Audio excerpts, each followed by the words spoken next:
This old conference center in the Lakes region is packed wall to wall with one man's personal collection. The Autopack Gallery holds a lifetime of memories for owner Raymond Bossino, a legacy his family will always treasure, and a museum honoring the history of auto racing. Raced this one all over the U.S., Europe, Africa, Russia. That's a sweetheart. Ray grew up right here in Laconia and has always had a need for speed. I was racing when I was 8, 9, 10 years old, right across the street over here. Having grown up here and having worked in all the mills here in Laconia as a kid. Back in the days, we used to do stock and turning and used to do works and maintenance and machine repairs. And then we'd race in our own yards and our own streets throughout the summer. Wintertime, we'd race in sleds. Any means of racing, we found a way to do it. Whether it be wheels, sleds, bicycles. We used to race bicycles up and down the street. He passed that passion on to his 5 children. His son Troy has worked and raced side by side with his dad for years, listening to all the stories and becoming a racing historian as well.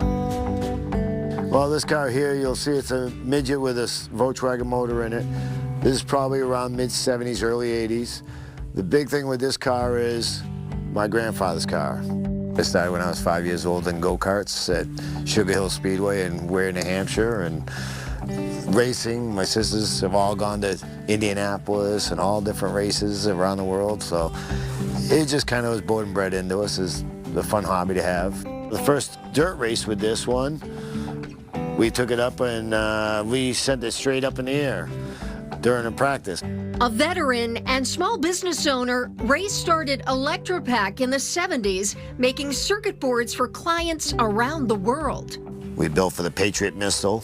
We did build one of the largest circuit boards in the world, 4 foot wide by 8 foot long for the Collider in Germany. The biggest thing is, like he always said, the #1 thing in business, your #1 asset, isn't machinery, isn't supplies, it's your people.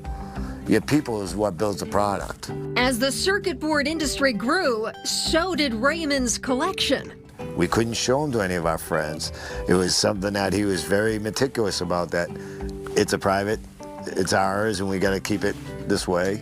And over the years, he's had a lot of his good friends in the racing world actually help open up his wings a little bit and start presenting this to more of the public, to let more people see what he has accomplished over his lifetime. All under one roof at the Autopack Gallery, you're going to find everything from vintage race cars to street cars, toys and tires, cars covered in rust and other ones with shimmering chrome, trophies and two-wheelers, all mixed in with a whole lot of history and even more memories for Ray and his family. This car here, like I said, nobody could touch it for 20 years, but he's done everything from 180 miles an hour in a straightaway with this car to 20 miles an hour in a corner. Ray has raced around the world. Monaco's one of them. Monaco, definitely. Up Mount Washington. It's quick, scary. You don't want to make a mistake. It's a long ways down if you miss it. Stood atop podiums and had his fair share of crashes. But his goal was never to be a professional driver. It was always to be an enthusiast, a collector, and a passionate cheerleader for motor racing. It's, I say it, much better now, because as a child, a lot of it was restricted. And we were very hard disciplined to never, never, never.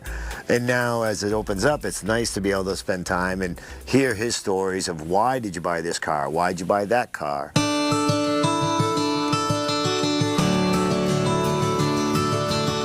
The passion has been passed down through generations, and now even Raymond's great-grandchildren are getting behind the wheel.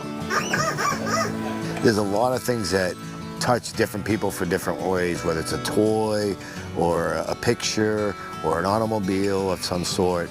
But the goal for myself and my sisters, I think, is to keep this gallery going, open it to the public more, get more history of each car. Every car in this gallery has some type of a history, whether it's A.J. Foyt or Carroll Shelby or holding land speed records from 0 to 100 back to 0 in 5.2 seconds. It's those little things you look to draw out of people, bring back their little childhood part of their life.